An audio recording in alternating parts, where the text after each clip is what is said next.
जय येडामाय. नमस्कार मित्रांनो, मी येडेश्वरी देवस्थान मोहोळ पुजारी अमोल राजगुरू मोहोळकर तुम्हा सर्वांचे आपल्या हक्काच्या म्हणजेच येडेश्वरी आईसाहेबांच्या यूट्यूब चॅनलमध्ये अगदी मनपूर्वक सहर्ष स्वागत करतो. आणि व्हिडिओला वेळ जरा देखील न वाया घालवता आपण आपल्या आजच्या महत्त्वाच्या व मुद्द्याच्या विषयाला बोलण्यासाठी सुरुवात करूया. तर दसरा स्पेशल आहे. अष्टमीला करा हे उपाय, घरात पैसा भरपूर येईल. तर असे काय उपाय आहेत की जे उपाय तुम्ही घरामध्ये केले विना खर्चिक आहेत तर त्याचे तुम्हाला उत्तम प्रकारे फलश्रुती होईल व तुम्हाला जे काय घरामध्ये सुख समाधान ऐश्वर्य लाभेल. तर चला आपण सविस्तरपणे जाणून घेऊया. पण त्यापूर्वी तुम्हा सर्वांना माझी कळकळीची एक छोटीशी विनंती आहे की ज्या कुण्या देवी भक्तांनी अजून आपल्या हक्काच्या म्हणजेच आपल्या येडेश्वरी आईसाहेबांच्या चॅनलला सबस्क्राईब केलेलं नसेल त्याने उजव्या हाताला खाली लाल अक्षरामध्ये सबस्क्राईब बटन आहे त्याला क्लिक करून घ्यायचं आहे. म्हणजे इथून पुढं जे पण काय आपण देवाचे व्हिडिओ टाकतो किंवा देवाची माहिती टाकतो ते सगळ्यात पहिला तुमच्या मोबाईलला येतील. त्याची माहिती जी काय आहे ती सगळ्यात पहिला तुम्हाला बघायला मिळेल आणि त्याचा तुमच्या जीवनामध्ये भरपूर प्रमाणामध्ये फायदा होईल. हाच आपला नितळ आणि शुद्ध उद्देश असतो. हे सर्वांनी लक्षात घ्यायचं आहे. आता मी तुम्हाला एक 4 ते 5 मुद्दे सांगणार आहे. त्या पद्धतीनं जर तुम्ही सेवा अष्टमीला आईसाहेबांची केली तर तुमच्या घरामध्ये नक्कीच जे काय आहे ती चांगली उत्तम फलश्रुती होईल. तुमच्या घरामध्ये भरपूर सारा पैसा सोनं नाणं ऐश्वर्य सुख समृद्धी येईल. आता त्यातला पहिला मुद्दा आहे कुमारिका पूजन. तर अष्टमीला जे काय आहे ते कुमारिका पूजनाला अनन्यसाधारण असं महत्त्व आहे. पण मेन विषय यावर्षी 2024चा हा आहे की अष्टमी नेमकं कोणत्या दिवशी आहे याबद्दल भरपूर कन्फ्युजन आहे किंवा दुविधा आहे. बऱ्याचशा जणांना लक्षात येईना झालं आहे की अष्टमी नेमकं शुक्रवारी आहे का गुरुवारी आहे. पण यावर्षी अष्टमी 2 दिवस आलेली आहे म्हणजेच गुरुवार आणि शुक्रवार म्हणजेच 10 आणि 11 तारखेला दोन्ही दिवशी जे काय आहे ते अष्टमीचे मुहूर्त आहेत. तर 2024ची आश्विन शुक्ल अष्टमी जी काय आहे ते गुरुवारी म्हणजेच 10 तारखेला दुपारी 12:31 चालू होत आहे अष्टमी.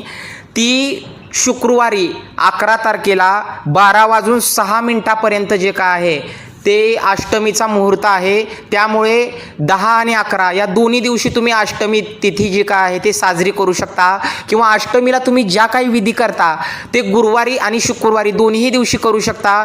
पण सर्व उत्तम जर म्हणलं तर शुक्रवारी अष्टमी तुम्ही साजरी केली तर उत्तम फलश्रुती होईल. आता सर्वप्रथम जी काही अष्टमीला सेवा करायची आहे त्याबद्दल मी तुम्हाला सांगतो. या दिवशी कुमारिका पूजन करणे खूप महत्त्वाचे आहे आणि खूप अनंत फलदायी जे काय आहे ते आहे. आता तुम्हा सर्वांना तर माहीतच आहे कुमारिकांना जे काय आहे ते देवीचं स्वरूप मानलं जातं. देवी भागवतमध्ये देखील कुमारिकांना देवीचं स्वरूप मानलं जातं. याबद्दल जे काय आहे ते सांगितलेलं आहे. त्याचबरोबर कुमारिका पूजन हे किती महत्त्वाचं आहे हे देखील देवी भागवतमध्ये सविस्तरपणे सांगितलेलं आहे. आता अजून एक महत्त्वाचा मुद्दा कुमारिका पूजन दसऱ्यामध्ये नेमकं कधी करावं. तर कुमारिका पूजन दसऱ्यामध्ये शक्यतो सप्तमी अष्टमी आणि नवमी या 3 तिथीला करणं अत्यंत उत्तम फलदायी मानलेलं आहे. त्यामध्ये अष्टमीला जर केलं तर खूप चांगलं आहे. त्याची तुम्हाला उत्तम फलश्रुती होईल. आता मेन महत्त्वाचा मुद्दा कुमारिकांचं वय किती असावं म्हणजे कोणत्या वयामधील कुमारिकांचं पूजन आपल्या घरामध्ये केल्यानंतर आपल्याला उत्तम फलश्रुती होईल किंवा योग्य जे काही रुजू आहे आपली सेवा ते होईल. त्याबद्दल आपण आता थोडक्यात जाणून घेऊया. आता आपल्या घरामध्ये आपण ज्या काही कुमारिकांचं पूजन करणार आहोत त्यांचं वय कमीत कमी 2 वर्ष असावं. 2 वर्षापासून ते 10 वर्ष 2 वर्षापासून सुरुवात असावी ते 10 वर्षाच्या आतील असाव्या. शास्त्रानुसार या वयातील कुमारिकांचं पूजन करणं हे अत्यंत शुभ फलदायी आहे. तुम्हा सर्वांना तर माहीतच आहे लहान मुलं देवाघरची फुलं म्हणतात. लहान मुलं जे काय आहे ते स्वच्छ निर्मळ मनाची असतात. मनामध्ये कोणताही त्यांच्या पाप नसतं. त्यामुळं अशा जे काही निर्गुण निरंकारी साधारण जे काय आहे आपल्या अगदी साध्या भोळ्या परिस्थितीमध्ये जे काय आहे ते अशा कुमारिकांचं जर पूजन आपल्या घरामध्ये केलं तर त्याचं अनंत पटीनं जे काही फळ आहे ते तुम्हाला मिळत असतं. आता मेन महत्त्वाचा मुद्दा किती कुमारिकांचं पूजन आपल्या घरामध्ये केलं पाहिजे तर चला जाणून घेऊया. शक्यतो 9 कुमारिकांचं पूजन या नवरात्रीमध्ये करणं अत्यंत शुभ फलदायी आहे. पण काही कारणास्तव काही ठिकाणी जर तुम्हाला 9 कन्या मिळाल्या नाहीत तर तुम्ही 7ही कुमारिकांचं पूजन करू शकता, किंवा 5 करू शकता, किंवा 2 करू शकता, किंवा 1 करू शकता, 3 करू शकता. तुम्हाला जेवढ्या शक्य होतील कुमारिका तेवढं तुम्ही पूजन करू शकता. एकही कुमारिकाचं पूजन केलं तरी देखील ते सर्वश्रेष्ठ आहे. आईसाहेब तुमची सेवा नक्की मान्य करून घेतील. तुमच्या यथोइच्छित श्रद्धेनं तुम्हाला जेवढे कुमारिका पूजन होईल, जास्तीत जास्त 9, कमीत कमी तुम्ही 1ही करू शकता कुमारिका पूजन. तुमच्या श्रद्धेने तुम्हाला जेवढे मिळतील तेवढं कुमारिका पूजन करा. तुमची सेवा जी काय आहे ते आईसाहेबांपर्यंत नक्की रुजू होईल आणि त्या कुमारिकांच्या रूपामध्ये जगदंबा माता किंवा तुमची इष्ट जी काही देवी आहे ती नक्कीच तुमचा मानपान घेऊन जाईल आणि तुमचं घर आनंदाने भरेल, ही मला खात्री आहे. आता कुमारिका पूजन अगदी साध्या पद्धतीनं कशा पद्धतीनं करावं ते मी तुम्हाला शॉर्टकटमध्ये थोडक्यात सांगतो. सर्वप्रथम सकाळी उठून आपली पूजा अर्चना उरकून घ्यायची आहे, घटाला पाणी वगैरे घालायचं आहे, घटाची आरती वगैरे करून घ्यायची आहे. त्यानंतर जे काय आपल्या घरी कुमारिकांना आमंत्रण देऊन हळदी कुंकवाचा मान देऊन कुमारिकांना बोलवून घ्यायचं आहे आपल्या घरी. त्यांच्या पाय धुवायचे आहे, त्यांच्या पायावर पाणी ओतायचं आहे, त्यांच्या पायांवर स्वास्तिक काढायचं आहे कुंकवाचं, कपाळाला हळदी कुंकू लावायचं आहे त्या कुमारिकांच्या. जर शक्य झालं तर त्यांना एक एक गजरा द्यायचा आहे, म्हणजेच फुल अर्पण करायचं आहे. जगदंबा मातेला किंवा देवीला फुलं खूप आवडतात. त्याचबरोबर तुम्ही जेवढ्या घरी कुमारिकांना बोलवलेलं आहे त्या सर्व कुमारिकांना चुनरी जे काय आहे ते पांघरू घालायचे आहे डोक्यावर. चुनरी पण आईसाहेबांना खूप आवडते. त्याचबरोबर एखादं ब्लाऊज पीस व नारळ याने देखील त्यांची ओटी भरून घ्यायची आहे. अत्यंत शुभ फलदायी आहे, कारण त्या कुमारिका जे आहेत ते देवीचं स्वरूप बनून तुमच्या घरामध्ये आलेले असतात. त्यांना आपण ओटी भरणं म्हणजे त्यांना अगदी आनंदानं भरभरून लावणं. देवीसुद्धा आपल्याला जे काय आहे ते अखंड आपलं घर जे आहे ते सुख समाधान ऐश्वर धनधान्याने जे काय आहे ते निश्चितच भरून ठेवेल. त्याचबरोबर त्यांना जे काय आहे पान सुपारीचा विडा द्यायचा आहे सर्व कुमारिकांना. आपल्या श्रद्धेने जे काही दक्षिणा असेल ते सर्व कुमारिकांना दक्षिणा द्यायचा आहे. आणि त्यांच्या हातामध्ये एक एक भेटवस्तू काहीही देऊ शकता. शक्यतो शालेय उपयोगी वस्तू जे काय आहेत ते आपण भेटवस्तू म्हणून सर्व कुमारिकांना द्यायचे आहे. उदाहरणार्थ पेन, वही, दप्तर, शालेय उपयोगी जे काही वस्तू आहेत त्याचं जे काही दान आहे ते देखील नक्की या कुमारिकांना भेटवस्तू म्हणून द्यायचं आहे आपण. आता सगळ्यात महत्त्वाचा मुद्दा की कुमारिका पूजन कोण करू शकतं कोण नाही, तर याबद्दल मी स्पष्ट भाषेमध्ये तुम्हाला सांगतो. कुमारिका पूजन श्रद्धेने कुणीही करू शकतो, याला काही नियम अट नाही. अगदी तुमच्या मनामध्ये आईसाहेबांची सेवा करण्याची जर वृत्ती भाव आला तर ते कुणीही भक्त जे आहे ते कुमारिका पूजन आपल्या घरामध्ये करू शकतं. असं काही नाही की ते परंपरागत आलेलं पाहिजे किंवा त्याला काहीतरी शास्त्र किंवा काही आपल्या घराण्यातल्या जुन्या लोकांनी केलं आहे का नाही, असं काही देखील नाही. कुमारिकांचं पूजन करणं हे सर्वांसाठी जे काय आहे ते उत्तम फलदायी आहे. जेवढं शक्य होईल तेवढ्या सर्वांनी ते करायचं आहे, कारण हे जे काय आहे ते सत्कर्म आहे. एक तुमच्याकडून दानधर्म आईसाहेबांची सेवा जे काय आहे ते घडत आहे. त्यामुळे कुमारिका पूजन कुणीही करू शकतं. आता दुसरा जो काय उपाय आहे त्याबद्दल मी तुम्हाला थोडक्यात सांगतो. दुसरा उपाय आहे घरातील जी काय आपली इष्टदेवी आहे किंवा कुलदेवी आहे किंवा तुम्हाला जी देवी आहे, उदाहरणार्थ तुळजाभवानी माता असतील, येडेश्वरी देवी असेल, इतर कोणतेही देवी तुमची जी काही इष्टदेवी आहे त्यांचा अभिषेक करायचा आहे. दह्या दुधानी पंचामृतानी जे काय आहे तो अष्टमी किंवा नवमी या दोन्ही तिथीपैकी एका तिथीला जे काय आहे ते तुमच्या घरामध्ये दही दुधानी अभिषेक करायचा आहे आईसाहेबांचा. त्यानंतर विधिवत त्यांची पूजा करून घ्यायची आहे. या नवरात्रीमध्ये दह्या दुधाचा पंचामृताचा आईसाहेबांना अभिषेक करण्याचं अनन्यसाधारण असं महत्त्व आहे. तुम्हा सर्वांना तर माहीतच आहे नवरात्रीमध्ये आईसाहेबांनी जे काय आहे ते दैत्यांचा वध केलेला आहे आणि हे जे काही युद्ध आहे दैत्यासोबत आईसाहेबांचं म्हणजेच देवीचं ते 9 दिवस चाललं होतं आणि 9व्या दिवशी जे काय आहे ते आईसाहेबांचा विजय झाला. म्हणून दसऱ्या दिवशी जे काय आहे ते विजयादशमी दसरा म्हणून साजरा केला जातो. मग आईसाहेब जे काय आहे ते युद्ध खेळून जे काय आहे दैत्यासोबत थकलेले असतात. त्यामुळे आईसाहेबांना अभिषेक केल्यानं आईसाहेब शांत होतात आणि त्यांचा जे काही कृपा आशीर्वाद आहे तो तुमच्या घरावर होतो. त्यामुळे जे काय आहे नवरात्रीमध्ये अष्टमी, नवमी व दशमी जे काय आहे म्हणजेच विजयादशमी दसरा या दिवशी आपल्या घरातील देवी देवतांना जे आहे ते दह्या दुधाचा अभिषेक करून त्यानंतर आईसाहेबांची विधिवत सेवा करणं उत्तम फलदायी आहे, हे सगळ्यांनी लक्षात घ्यायचं आहे. आता तिसरा मुद्दा आहे कुमकुमार्चन, तर कुमकुमार्चन देखील अभिषेक झाल्यानंतर त्याच मूर्तीला जे आहे ते कुमकुमार्चन देखील अष्टमी नवमी करणं खूप अत्यंत शुभदायी आहे. अष्टमी व नवमी या तिथीला जर तुम्ही कुमकुमार्चन केलं तर त्याचं तुम्हाला अनन्यसाधारण असं फळ मिळतं. कुमकुमार्चन म्हणजे कुंकवाचा देवीला अभिषेक, यामुळे देवी प्रसन्न होते आणि जे काही त्यांचा आशीर्वाद आहे ते तुमच्या घरावर सदैव ठेवते. प्रत्येक देवीला कुंकू हे अतिशय प्रिय आहे, त्यामुळे कुंकवाचा अभिषेक केल्याने देवी जी काय आहे ते तुमच्यावर अतिशय प्रसन्न होते. त्यामुळे नवरात्रीमध्ये अष्टमी नवमीला शक्यतो कुमकुमार्चन सर्वांनी करायचं आहे आपल्या घरामध्ये. आता कुमकुमार्चन कसं करावं, ज्यांना काहीच माहिती नाही त्यांना अगदी संक्षिप्त रूपामध्ये मी थोडक्यात सांगतो. तुमची जी काही इष्ट देवी आहे किंवा कुलदेवी आहे, ज्या देवीचा तुम्हाला कुमकुमार्चनाचा अभिषेक करायचा आहे, तर त्या मूर्तीला जे काय आहे ते अभिषेक करून स्वच्छ अंघोळ वगैरे घालून जे काय आहे पूजा अर्चना करून घ्यायची आहे. नंतर ती मूर्ती जी काय आहे ती एका ताटामध्ये घ्यायची आहे आणि एका वाटीमध्ये शुद्ध हळदीचं कुंकू घ्यायचं आहे. आणि तुम्ही ज्या देवीचा कुमकुम अभिषेक करताय म्हणजेच कुमकुमार्चन करताय त्या देवीचा जो काही मंत्र आहे, जो तुम्हाला गुरूंनी दिलेला असतो, जे काय आराध्य आहेत त्या सर्वांना गुरूंनी आपल्या मंत्र दिलेला असतो. ज्यावेळेस आपण परडी हातावर घेतो किंवा गुरु करतो त्यावेळेस आपल्याला गुरूंनी बीज मंत्र आपल्या कानामध्ये फुकलेला असतो.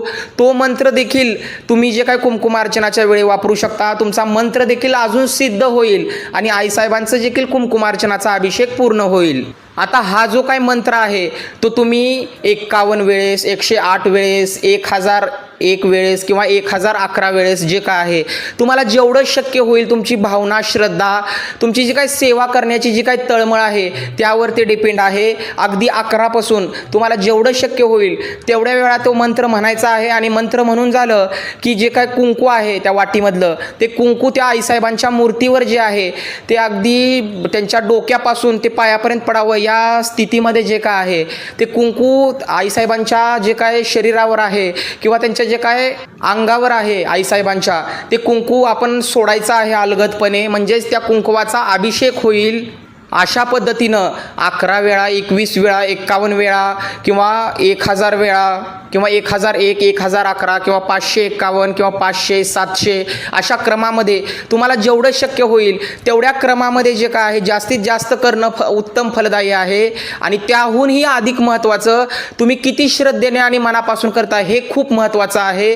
त्यामुळे तुमच्या श्रद्धेनुसार तुम्ही अशा क्रमामध्ये तुमच्याकडे जो काही देवीचा मंत्र आहे तो मंत्र म्हणून तुम्ही आईसाहेबांच्या जे काय आहे ते कुमकुमार्चन करू शकता. आणि हे सर्व काही झाल्यानंतर आईसाहेबांची आरती करून घ्यायची आहे. आणि ते सर्व जे काही कुंकू आहे ते एका डब्बीमध्ये काढून ठेवायचं आहे. ते देवीचा प्रसाद म्हणून किंवा देवीचा आशीर्वाद म्हणून ते कुंकू तुम्ही वर्षभर रोज कपाळाला जे काय आहे ते लावायचं आहे. सौभाग्यवती महिलांनी जर हे कुंकू आपल्या कपाळाला दररोज लावलं तर त्यांना वैधव्य कधी येत नाही असं सांगितलं जातं. अखंड सौभाग्यवती राहतात. तसेच घरातील सर्व पुरुषांनी किंवा इतरही सदस्यांनी जर ते कुंकू रोज आपल्या कपाळाला लावलं तर त्यांच्या प्रत्येक कामामध्ये त्यांना यश मिळतं. दिवस जे काय आहे तो आनंदामध्ये जातो. सर्व कामं जे काय आहेत ते आपली मार्गी लागतात. त्याचबरोबर आपला पॉझिटिव्ह एनर्जीचा संचार जे आहे ते देखील सदैव टिकून राहतो. निगेटिव्ह शक्ती आपल्या जवळपास येत नाहीत. असे जे काही कृपा आशीर्वाद आहेत आईसाहेबांचे ते सदैव आपल्यावर होत राहतात. आणि कुमकुमार्चन झाल्यानंतर सगळ्यात महत्त्वाची सूचना, देवीचं कुमकुमार्चन झाल्यानंतर सर्व कुंकू एका डबीमध्ये भरून घ्यायचं आहे. आणि आईसाहेबांच्या अंगाला लागलेलं कुंकू असतं थोडंफार, ते धुवायचं नाही. ते जे काय कुंकासकट मूर्ती जी आहे ती आपल्या देवघरामध्ये विराजमान करायची आहे. दुसऱ्या दिवशी त्याला अभिषेक किंवा दुसऱ्या दिवशी त्याला आंघोळ घालू शकता. पण ज्या दिवशी तुम्ही कुमकुमार्चन करता त्या दिवशी परत मूर्ती पाण्याने धुवायची नाही, हे सगळ्यांनी लक्षात घ्यायचं आहे. असं कुमकुमार्चन केलेली जी काही मूर्ती आहे त्यातलं फक्त कुंकू एका डबीमध्ये बाजूला काढून घ्यायचं आहे. आणि आईसाहेबांची मूर्ती आहे अशी कुंकानं जे काही विराजमान झालेली आहे किंवा माखलेली आहे कुंकानं आहे अशी मूर्ती मंदिरामध्ये विराजमान करायची आहे. आता हे सर्व झालं. आता तिसरा मुद्दा महत्त्वाचा आहे, काय सेवा आहे तर आईसाहेबांची खणा नारळाने ओटी भरायची आहे.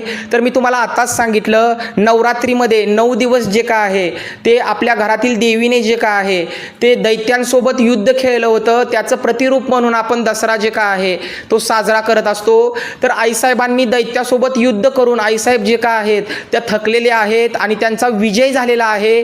त्यामुळे त्यांची आपल्याकडून एक छोटीशी त्यांना एक सेवा म्हणून जे काय आहे ते आईसाहेबांना आनंदानं जे काय आहे ते फुलपुष्प वाहून जे काय आहे ते त्यांना खणानारानं ओटी भरायची आहे. आईसाहेब खूप प्रसन्न होतात. त्यामुळे अष्टमी, नवमी व दशमीला जे काय आहे ते खणानारळाने ओटी भरणे आईसाहेबांची अत्यंत शुभ फलदायी आहे. त्यामुळे आईसाहेबांची ओटी भरून आपल्याला जे काय कृपा आशीर्वाद आईसाहेबांचा आहे तो नक्कीच सर्वांनी मिळवायचा आहे. जर शक्य झालं तर एखादा फुलाचा हार करून आईसाहेबांच्या गळ्यामध्ये नक्की घाला. अत्यंत शुभ फलदायी आहे. तुम्हाला हे कुणीही सांगितलेलं नाही, पण मी तुम्हाला स्वतः सांगतो की आईसाहेबांचा विजय झालेला आहे. त्या अर्थी आता तुम्ही बघू शकता, एखादा जर आपल्या आता या कलियुगामध्ये एखादा मनुष्य असेल, त्याने एखाद्या कुठल्या तरी स्पर्धेमध्ये किंवा कुठंतरी जे काय आहे ते विजय मिळवला, तर आपण सर्वप्रथम त्याला फुलाचा गुच्छ देतो त्याच्या हातामध्ये स्वागत करण्यासाठी, किंवा गळ्यामध्ये फुलाचं जी काय माळ आहे किंवा फुलाचा हार जे काय आहे तो आपण त्याचा विजय झालाय म्हणून त्याच्या गळ्यामध्ये घालतो, किंवा तो यशस्वी झालाय म्हणून त्याच्या गळ्यामध्ये आपण फुलाचा हार घालून त्याला सन्मानित करतो. तर त्या व्यक्तीला देखील खूप आनंद होत असतो. त्याच पद्धतीनं आईसाहेबांनी 9 दिवस दैत्यासोबत युद्ध करून आईसाहेबांचा विजय झालेला आहे. तर अशा प्रसंगी जर तुम्ही आईसाहेबांच्या गळ्यामध्ये फुलांचा हार घातला तर आईसाहेब देखील अत्यंत प्रसन्न होतात. हे सगळ्यांनी लक्षात घ्यायचं आहे. त्यामुळे विजयादशमी, दसरा या दिवशी जुनी परंपरा आहे, अगदी घरादारांना किंवा आपल्या नवीन वास्तूंना, गाड्यांना, दुकानांना, नवीन घरांना, प्रत्येक दरवाजाला हार लावण्याची प्रथा आहे. त्याचबरोबर आंब्याची पानं जे काय आहेत हे शुभ प्रतीक मानलं जातं, शुभ फलदायी असतात. म्हणून आंब्याची पानं आणि फुलांचे हार हे विजयादशमी, दसरा या दिवशी घरांना, आपल्या नवीन वस्तूंना, दरवाजांना किंवा आपल्या घरातील सर्व देवी देवतांना घातले जातात. त्याच पद्धतीनं तुम्ही देखील घरातील जी काय आपली देवी आहे तिला नक्की आपल्या कुठला तरी हार फुलाचा जे काय आहे तुमच्या इथं जी मिळतात ती फुलं घेऊन तुम्ही ती हार करून किंवा विकत आणून हार आईसाहेबांच्या गळ्यामध्ये नक्की घालायचा आहे. आईसाहेब खूप प्रसन्न होतील. आईसाहेबांनी दैत्याचा वध करून विजय मिळवलेला आहे, म्हणूनच विजयादशमी आहे. त्यामुळे या विजयादशमीच्या मुहूर्तावर आईसाहेबांचा सन्मान करायला विसरू नका. आईसाहेब देखील तुम्हाला या जीवनामध्ये भरपूर यशस्वी बनवतील ही माझी पूर्ण खात्री आहे. कारण प्रत्येक देव हा जे काय आहे तो साध्या भोळ्या भक्तीचा भुकेलेला असतो, हे सर्वांनी लक्षात घ्यायचं आहे. आपली तळमळ, आपली श्रद्धा देव बघत असतात. त्यामुळे अगदी साध्या भोळ्या पद्धतीनं जी सेवा करतात ती नक्कीच देवापर्यंत रुजू होते, हे सर्वांनी लक्षात घ्यायचं आहे. आता चौथा जो काय मुद्दा आहे तो ज्यांना येडेश्वरी देवी आहे त्यांच्यासाठी आहे. ज्यांना येडेश्वरी देवीची परडी आहे किंवा येडेश्वरी देवीचं संचार होतो अंगामध्ये किंवा वारं येतं, अशांनी जे काय आहे ते अष्टमीला पानाचा विडा काढलेलं खूप उत्तम आहे. अष्टमीच्या दिवशी सर्व विधी झाल्यानंतर येडेश्वरी आईसाहेबांच्या नावानं जे काय आहे ते 5 पानाचा किंवा 11 पानाचा, 21 पानाचा, 51 पानाचा, 101 पानाचा किंवा 125 पानाचा, त्यापुढे कितीही पानं तुम्ही घेऊ शकता. मी तुम्हाला एक सिक्वेन्स सांगितला, तुम्हाला जेवढं शक्य होईल तेवढा नक्की आपल्या घरामध्ये पानाचा विडा काढायचा आहे. जरी तुम्हाला आराधी मिळाले नाहीत किंवा गाणी म्हणत जरी काढणं शक्य नसेल तर तुम्ही देखील आपल्या आपल्या घरामध्ये जे काय आहे ते आईसाहेबांच्या समोर यथोचित श्रद्धेने अगदी साध्या पद्धतीनं जे काय आहे तो पानाचा विडा काढून घ्यायचा आहे आणि आईसाहेबांच्या मूर्तीला जे काय आहे तो भरवून घ्यायचा आहे. आईसाहेब खूप प्रसन्न होतात. आईसाहेबांना या नवरात्रीमध्ये जे काय आहे अष्टमी, नवमीला जे काय आहे तो पानाचा विडा खाणं अत्यंत प्रिय आहे. आता सगळ्यात शेवटचा मुद्दा की या 9 दिवसामध्ये, नवरात्रीच्या 9 दिवसामध्ये आपल्याकडून जर काही आईसाहेबांच्या सेवेमध्ये काही खंड पडला असेल, काही चुकलं असेल किंवा काही आपल्याकडनं चूकभूल झाली असेल तर त्याची क्षमा याचना जे काय आहे ते मनापासून अगदी नाक घासून जे काय आहे ते आईसाहेबांच्या मूर्तीसमोर आपण क्षमा याचना करायची आहे. हे सर्वात महत्त्वाचं आहे. कारण आईसाहेब जे काय आहेत ते भक्तवत्सल, दयाळू, मयाळू आहेत, हे सर्वांना माहीतच आहेत. आणि तेवढ्याच त्या उग्र देखील आहेत. रागाला जर गेल्या तर तेवढ्या क्रोधी स्वभावाच्या देखील आहेत. त्यामुळं जे काय आहे ते आपल्याकडून जरी काही चूकभूल झाली असेल या 9 दिवसामध्ये आपल्या सेवेमध्ये तर त्याची मनापासून आईसाहेबांना नाक घासून माफी मागायची आहे की आईसाहेब या नवरात्रीच्या 9 पर्वामध्ये किंवा 9 दिवसामध्ये माझ्याकडून तुमची सेवा करण्यामध्ये जर काही चुकलं असेल तर अगदी मोठ्या मनानं मला माफ करा आणि माझी साधी भोळी सेवा नक्की रुजू करून घ्या आणि माझ्या घरावर तुमची सदैव कृपादृष्टी ठेवा, तुमचा आशीर्वाद माझ्यावर सदैव ठेवा, अदृश्य स्वरूपाने तुम्ही सदैव माझ्या पाठीशी राहा. अशा पद्धतीनं मन भरून आईसाहेबांचं जे काय आहे ते कौतुक करायचं आहे आणि क्षमा याचना मागून आईसाहेबांची जी काय सेवा आहे ती पूर्णत्वाला आणायची आहे, म्हणजेच रुजू करून घ्यायची आहे. अशा पद्धतीने तुम्ही या नवरात्रीमध्ये साध्या भोळ्या सेवा करा आणि आईसाहेबांचा भरपूर कृपा आशीर्वाद तुमच्यावर मिळवून घ्या. आणि मला पूर्ण खात्री आहे की आईसाहेब तुमच्यावर नक्कीच प्रसन्न होतील. तुमच्या सर्व इच्छा, आकांक्षा, मनोकामना श्री येडेश्वरी माते किंवा येडेश्वरी माता पूर्ण करो, हीच मी येडेश्वरी चरणी देखील प्रार्थना करतो. आणि माझा पूर्ण विश्वास आहे की आईसाहेब जे काय आहे ते तुमच्या इच्छा, आकांक्षा, मनोकामना नक्कीच पूर्ण करतील, तुमच्या हाकेला धावून येतील. तुमच्या जी काही इच्छा आहेत त्या लवकरात लवकर पूर्ण हो, हीच येडेश्वरी चरणी प्रार्थना. भेटू आपण पुढच्या अशाच एका नवीन व्हिडिओमध्ये. जय येडेश्वरी, जय येडामाय.